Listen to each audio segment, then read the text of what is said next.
On the 8th of May 2008, Joshua Maddux of Woodland Park, Colorado left his home, telling his sister that he was going for a walk, something the nature-loving, free-spirited teen did regularly, but on this occasion, the 18-year-old failed to return.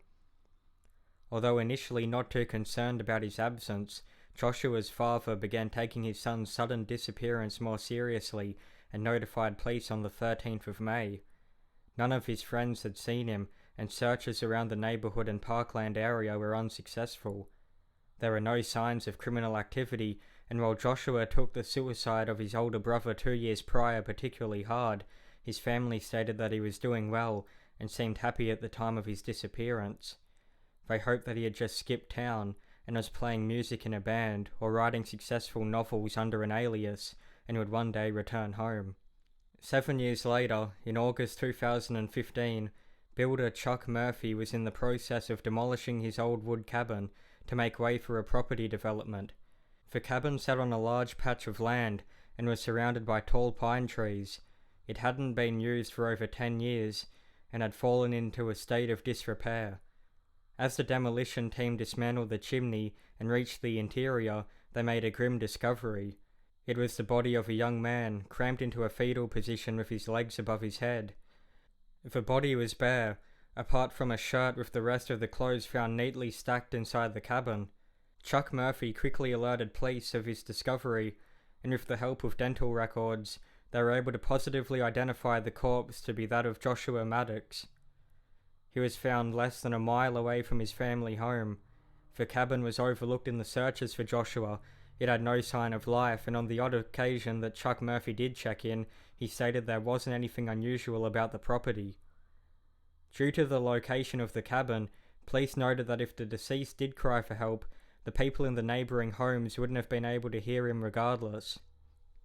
The coroner found no evidence of any drugs in Joshua's system and would report, the hard tissue had no signs of trauma. There were no signs of broken bones, no knife marks, there are no bullet holes. There are no answers to a number of things. It is very confusing. He followed, "It was not an instant death.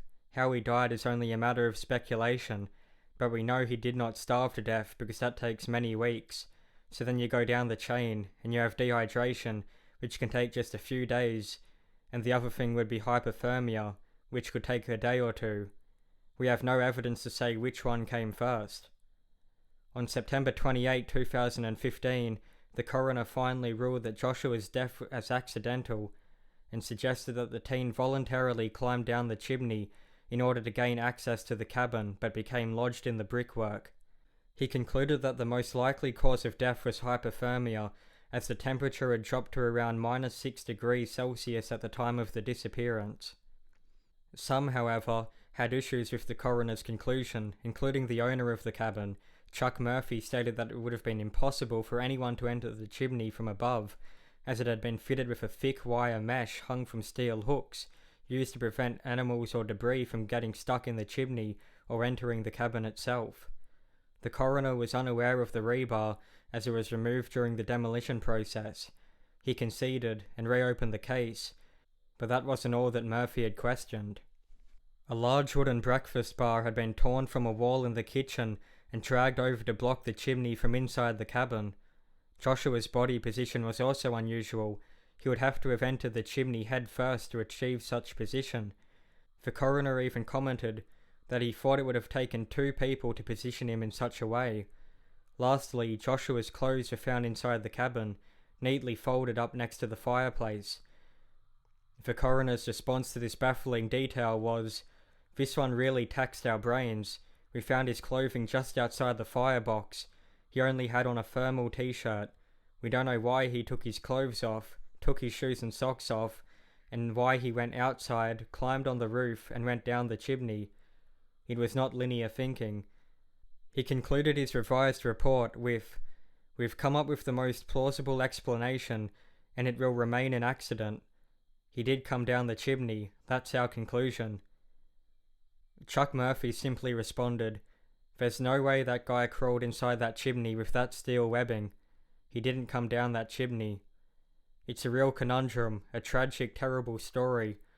All I know is, he did not go down that chimney. He got in the fireplace and went up, but why? I think it will remain a mystery, one of those sad stories.